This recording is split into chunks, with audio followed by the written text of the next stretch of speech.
తమ్ముని పొడిచి పొడిచి చంపేరు. జస్ట్ లవ్ చేసిండు మామ, 17 సార్లు పొడిచి అయితే చంపేసిరు. ఇన్సిడెంట్ సికింద్రాబాద్ వారాసుగూడలో జరిగింది. అబ్బాయి పేరు వచ్చి యావన్, బీటెక్ 3rd ఇయర్ అయితే చదువుతున్నాడు. ఈ అబ్బాయి ఒక అమ్మాయిని అయితే 4 years గా లవ్ చేస్తున్నాడు. బట్ అమ్మాయి వాళ్ళ ఫ్యామిలీకి అయితే ఈ అబ్బాయి అయితే ఇష్టం లేదు. చాలా సార్లు వార్నింగ్ కూడా ఇచ్చారంట, నువ్వు మా అమ్మాయి జోలికి రాకని చెప్పి. ఇంకా ఈ అమ్మాయితో కావాలని హరాస్మెంట్ కేసు కూడా వేపిద్దాం అనుకున్నారు అబ్బాయి మీద. అదే విషయం లాస్ట్ ఆడియో కాల్ లో అమ్మాయి కూడా చెప్పింది. ఇంకా అమ్మాయి ఆడియో కాల్ లో ఏం చెప్పిందంటే, మనం ఎటైనా వెళ్ళిపోదాం, నాకు చాలా భయంగా ఉందని. బట్ అబ్బాయి ఒకటే చెప్పాడు, నాకు చాలా రెస్పాన్సిబిలిటీస్ ఉన్నాయి, నాకు కొంచెం టైం కావాలి, మనం అయితే పక్కా పెళ్లి చేసుకుందామని.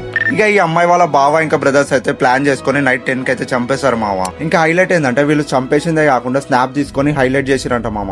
ఇక్కడ ఇంకో విషయం ఏంటంటే, అబ్బాయి వాళ్ళ మదర్ చాలా కష్టపడి ఈ అబ్బాయిని అయితే ఇంజనీరింగ్ చదివిస్తుంది. అసలు నాకు ఒకటి అర్థం కాదు మామ, వీళ్ళకి అసలు ఎవరు రైట్ ఇచ్చారు చంపడానికి? అట్లీస్ట్ వాళ్ళ ఇంట్లో చెప్పినా అయిపోతుండే కదా. ఎట్లయితే ఏంది మామ, అమ్మాయికి అయితే ఇప్పుడు 2-3 years లో వేరే అబ్బాయిని ఇచ్చి పెళ్లి చేస్తారు. బట్ ఈ తల్లికి అయితే ఇంకో కొడుకు అయితే రాడు కదా. ఈ ఇన్సిడెంట్ విన్నాక మీకు ఎలా అనిపించిందో మీ ఒపీనియన్ కూడా కామెంట్ లో చెప్పండి మామ.